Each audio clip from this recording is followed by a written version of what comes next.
Dan di segmen kali ini kita akan membahas mengenai ratusan hektar sawah di Pantura yang tidak bisa ditanami akibat terendam banjir.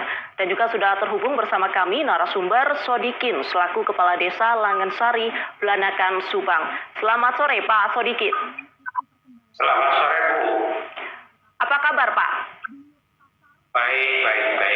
Alhamdulillah. Terima kasih sebelumnya Pak Sodikin sudah bersedia bergabung di Jawa Barat hari ini. Pak Sodikin, kita akan berbincang sedikit dan juga saya akan meminta informasi berkaitan dengan ratusan hektar sawah di Pantura yang tidak bisa ditanami akibat terendam banjir. Bisa diinfokan terlebih dahulu Pak Sodikin bagaimana update terkini kondisi di sana, kondisi lahan yang tidak bisa ditanami akibat banjir. Saat ini update terbarunya seperti apa? Silahkan Pak Sodikin. Oke. Terima kasih sebelumnya saya mengucapkan Assalamualaikum warahmatullahi wabarakatuh. Waalaikumsalam warahmatullahi wabarakatuh. Kondisi saat ini sebenarnya bukan kondisi saat ini, sudah berlangsung berpuluh-puluh tahun. Katakanlah ada 15 tahun yang lalu sampai sekarang, kondisi sawah pada umumnya tergenang banjir. Tetapi untuk di Desa Langensari ini kurang lebih 198 hektar. Ini untuk Langensari sebelah utara. Ini bukan banjir, ini tergenang. Jadi tidak pernah ada surut karena kondisi saluran dangkal yang ada. Semuanya ada 5 saluran yang dangkal itu, tidak bisa mengalirkan air dari sawah ke laut. Yang akibatnya dia tergenang. Selama bukan hari ini saja, selama sekian tahun, puluhan tahun sudah berjalan. Saya kira kondisinya seperti itu. Terima kasih. Baik, jadi ini memang bukan kondisi yang baru pertama terjadi, tapi memang sudah berulang kali terjadi selama puluhan tahun begitu ya Pak.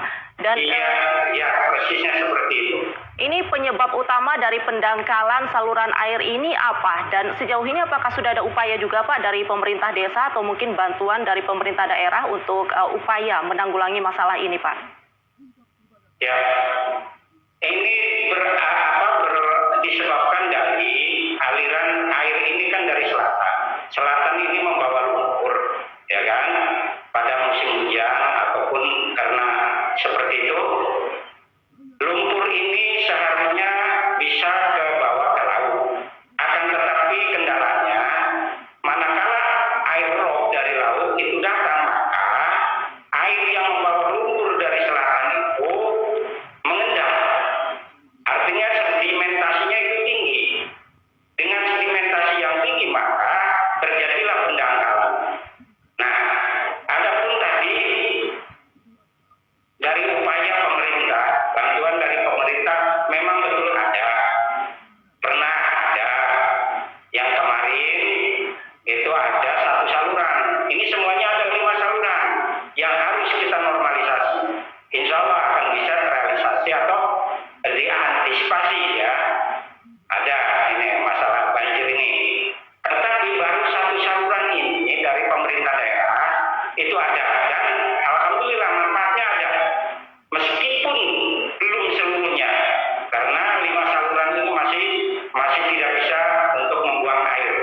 Nah, untuk dari pusat pun ada. Dari Kementerian Pertanian pernah berkunjung, dari Bapenas juga pernah berkunjung ke desa kami. Akan tetapi dengan mohon maaf, mungkin dari pusat melalui daerah, saya tidak tahu persisnya kayak apa. Sampai hari ini belum ada realisasi yang bisa kita terima atau kita saksikan manfaatnya. Itu ya. Baik Pak, untuk kerugian sendiri jika terjadi kegagalan panen yang seperti ini, biasanya berapa kerugian yang dirasakan petani Pak? Ya kalau berbicara kerugian, kalau 1 hektar saja dapat 5 ton, kali 198, kira-kira berapa itu? Ya, dengan harga saatnya sekarang 700.000, itu miliaran Bu. Ya kan? Iya. Itu miliaran.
ini berarti sama sekali tidak ada produksi begitu, atau mungkin masih ada produksi tapi sedikit dengan kerugian miliaran, atau memang sama sekali tidak bisa berproduksi sawahnya? Ada produksi, kadang-kadang kan bisa tanam. Kalau musim, kalau orang sini bilang musim ketiga tidak ada hujan, maaf ya, kalau tidak ada hujan bisa tanam. Tetapi pada saat biasanya air atau musim hujan datang, pas belum waktunya panen, maka dia akan tergenang. Bukannya panen itu menguntungkan, tetapi menerima kerugian dari panen yang banjir itu. Itu. Baik Pak, ini atas ketidakefektifan bantuan yang dirasakan warga di Langensari, apakah ada upaya swadaya juga Pak dari masyarakat atau mungkin dari seluruh kelompok dan warga di desa ini untuk bergerak sendiri Pak sejauh ini? Sebenarnya begini, niatan untuk itu bahkan dibuktikan melalui kemampuan masyarakat ada.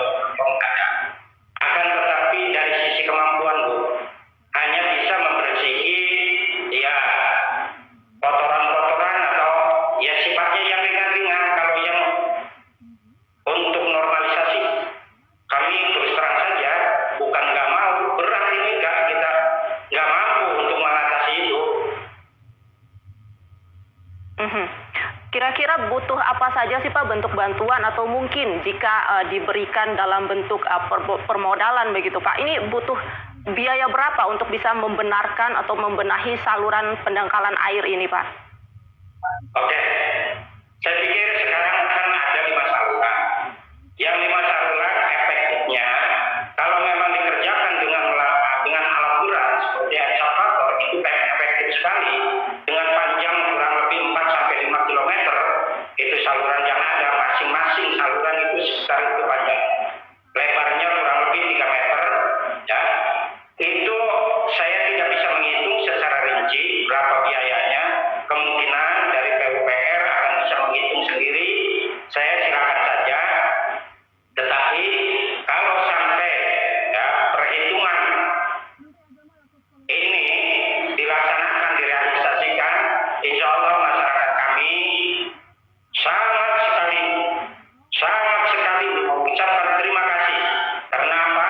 Sekian puluh tahun belum ada kegiatan itu, dan mereka sekarang menerima dampak negatifnya, sampai-sampai biaya hidupnya pun ya mengandalkan dari yang lainnya dengan topang apa ya, cari sana cari sini, bahkan sampai-sampai meledaknya adanya ya macam-macam pinjaman itu dan sebagainya itu. Jadi kalau ada kegiatan yang seperti itu oleh pemerintah baik daerah maupun pusat difasilitasi, ini Langensari bisa normal kembali, lalu ada kegiatan normalisasi saluran secara menyeluruh, insya Allah ini akan terentaskan dan tidak akan ada kerugian bagi masyarakat para petani dalam hal produktif padi ini. Sejauh ini apa saja Pak dampak atau mungkin keluhan yang sampai begitu ke Bapak Sodikin selaku kepala desa dari para warga atau mungkin petani yang mengalami kerugian dan dampak lainnya Pak? Dampak lainnya kalau saya ceritakan begini Bu ya. Ya kalau masyarakat datang ke sini kalau menangis sudah hampir air matanya habis. Katakanlah seperti itu. Karena mengharapkan kayak tunggu merindukan bulan. Kapan ini kita bisa nyawa dengan baik, dengan normal, dengan mendapatkan penghasilan yang layak, sebagaimana para petani yang bisa nyawa. Ini mereka ini kayak mimpi gitu loh. Hidup nyata tapi mimpi. Ada sawah tapi tidak bisa memberikan apa-apa. Itu Bu. Jadi saya tidak bisa berbicara apa-apa. Kalau mereka mengadu ke saya paling nangis. Katakanlah seperti itu. Kalau hati dalamnya mereka sudah nggak bisa bicara apa-apa. Nggak bisa bicara apa-apa. Cuma berharap kapan ini mau bisa dilaksanakan adanya kegiatan normalisasi dengan sebaik mungkin yang hasilnya nantinya bisa mereka terima dengan enak, dengan nyaman, dengan bahagia gitu hidup mereka. kalau sejauh ini usaha dari Bapak Sodikin selaku Kepala Desa dan mungkin juga warga sekitar, sejauh ini apa saja sih Pak yang sudah dilakukan agar suara mereka ini didengar begitu Pak? Nah, saya sudah berbicara ke pemerintah daerah, ke pusat, ke kementerian, sudah saya sampaikan secara kedinasan, saya selaku Kepala Desa akan suara-suara mereka. Saya sudah sampaikan dengan lantang, bahkan ya saya suka menghabiskan waktu untuk itu. Bahkan ada yang dari Kementerian Pertanian pun datang ke sini, saya ajak ke lokasi sampai ngap-ngapan, ya itulah resikonya. Tetapi mereka masyarakat menyupport saya, ya, menyupport saya dengan apa? Semangat. Jadi tidak ada henti-hentinya untuk memohon, berupaya, berusaha. Jadi saya menyampaikan ini bukan terjaya atau bertolak belakang dengan masyarakat. Inilah harapan masyarakat agar suara saya bisa didengar dan direalisasikan untuk kepentingan mereka. Itu Bu, ya saya sudah beberapa kali seperti apa yang menyampaikan berupaya entah bagaimana caranya dengan PKTD dengan apa sulit karena tidak kuat dibiayai oleh seperti itu. Apakah ada jawaban begitu Pak dari para yang terkait untuk belum memberikan bantuan yang efektif hingga saat ini? Apa Pak jawabannya? Untuk sementara ini masih dalam kajian dan kajian, ya masih dalam kajian dan kajian. Karena apa? Saya kok kenapa? Meskipun beliau ini tidak mengatakan seperti itu, tapi nyatanya sampai hari ini belum ada tindak lanjut. Nah, makanya saya menyimpulkan artinya menafsiri ini baru menjadi kajian. Lalu kajian ini sampai kapan Bu? Ya kan? Puluhan tahun ini sawah sekian ratus hektar, apalagi melihat ke tetangga desa, ke daerah desa Muara, ke desa Belanakan. Ini bukan sedikit, apalagi sampai ke Tanjung Tiga. Ini hampir 500-an lebih hektar yang tidak produktif. Padahal sawah ini adalah sawah produktif. Gara-gara banjir, gara-gara saluran yang tidak terintegrasi pada yang benar, maka terjadilah seperti ini. Jadi bukan banjir, ini genangan air yang tidak bisa dibuang ke laut ini Bu. Jadi bukan banjir ini ya. Kalau musim hujan benar banjir, tetapi setelah banjir dia menggenang di areal sawah, pesawahan yang tidak bisa dibuang. Ditambah lagi manakala ada air rob, air pasang itu dari laut, itu tambah lagi sulit. Nah, karena apa? Salurannya tidak normal atau tidak baik atau dangkal. Itu Bu. Baik, terima kasih Pak Sodikin untuk informasi yang sudah diberikan. Semoga dalam waktu dekat akan ada bantuan begitu ya untuk Desa Langensari agar masalah ini bisa terbantu dan tertangani secepat mungkin. Sukses dan sehat selalu Pak Sodikin.